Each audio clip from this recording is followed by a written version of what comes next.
Okay, guys, our factoring saga continues. Um, if you've been following my factoring videos, you should see the title that says Factoring Trinomial Part 1, Part 2, and now here's Part 3. Now, if you're following your text, for my students who knows, they know who they are, the text actually shows you how to factor problems like these first. And in some cases, in the past life, I've heard people use the concept called trial factoring, right? Um, and the text actually calls this factoring based on the FOIL method, and then they get into this whole thing here. I'm just going to try to simplify it as much as possible. All right. So this method that I'm showing you works really well when the coefficient of the leading term, this is the leading term, the first term here, term with the highest power here, is 1. Right? This x squared is the same as saying 1x squared. Remember we said the coefficient is the constant factor of the variable term. So like 9x here, the coefficient is 9. X squared here, the coefficient is 1. So this concept that I'm about to show you, factoring this trinomial, is where it works really well, where the leading coefficient is 1. Now remember when I showed you in the previous videos, we had to find the product of the first and the third term.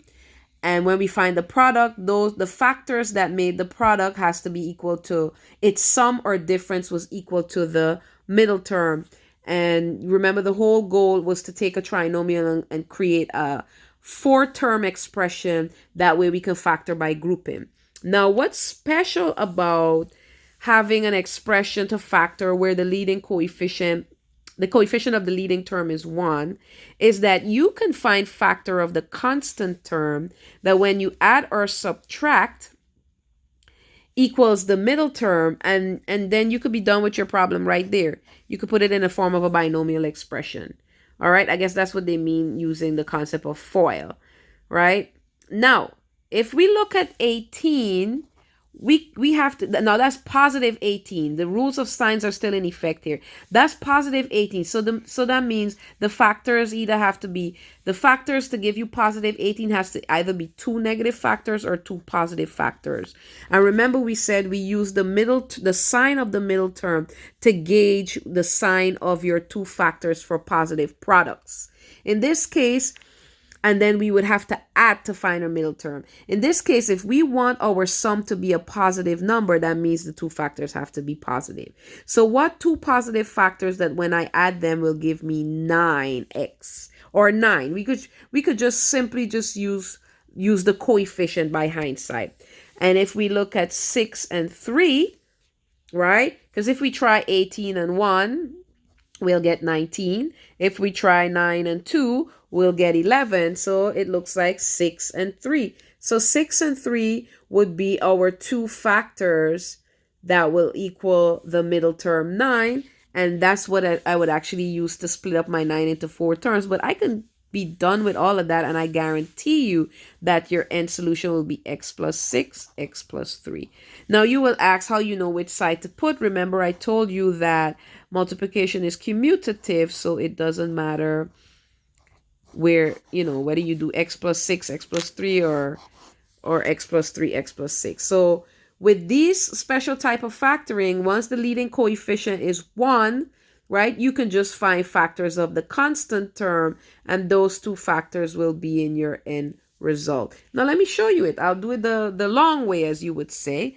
So I'm going to take my trinomial and I'm going to make it into a 4-term expression with my 2 factors. So that's x squared plus 6x plus 3x plus 18. Or I could do, I could swap 3x and 6x. It'll amount to the same thing. So here I take my trinomial, made it into a 4-term expression. Look at the previous videos to see how that came about, if that flies over your head, or if this is the first video you looked at. It says part 3 for a reason.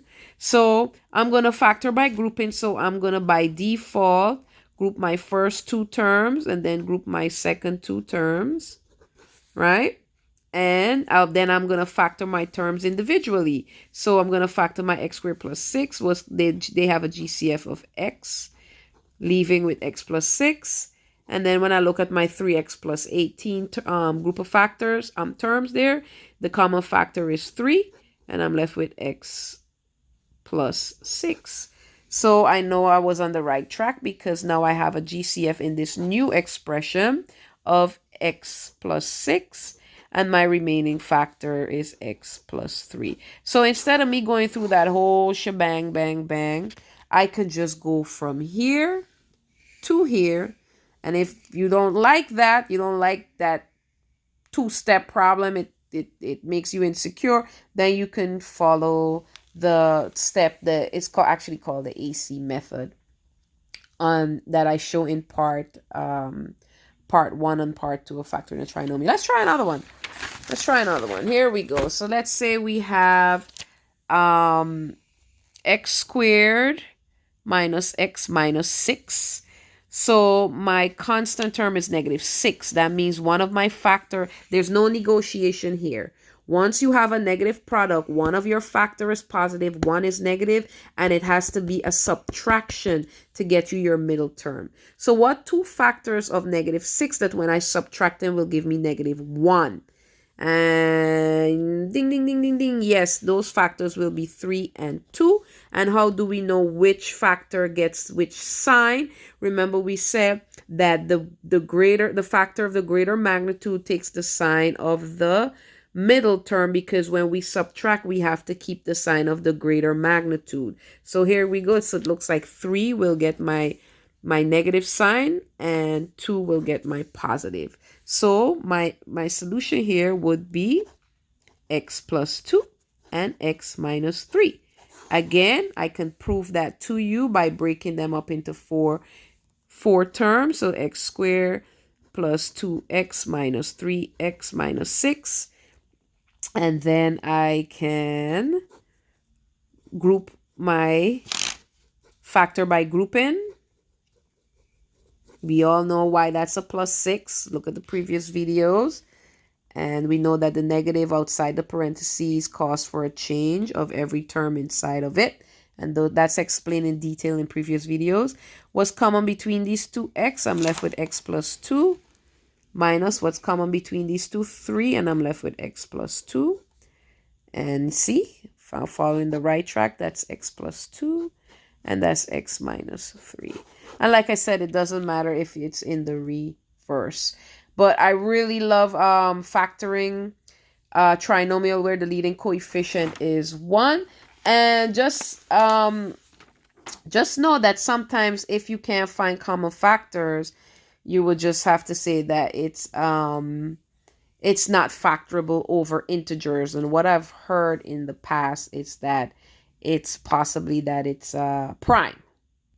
So let's see if we could find you an example of an expression that's not factorable over the integers. I guess they say that because at this stage, we allow an answer as not factorable or prime, not factorable over integers, because there's other ways you can factor an expression. You can factor it, well, actually it's more so an equation, but you can factor by completing the square.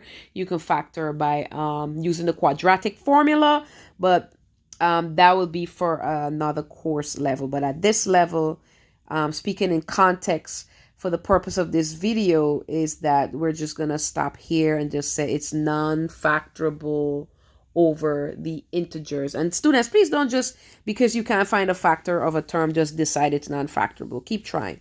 So all right, here let's take a look. Our constant term is negative 6. That means without a doubt it has to be a positive and a negative factor. Now if we look at the factors of 6 is 6 and 1, and factors is 3 and 2, and because they're opposite in signs, a subtraction must take place in order to get the middle term. And if we look at factors of 6, if we subtract 6 and 1, we'll get 5. If we find a difference between 3 and 2, we'll get 1. So it looks like there are no factors of negative 6 that when we subtract them will give us negative 7. So this is non-factorable over the integers. Okay. Alrighty. On to the next type of factoring.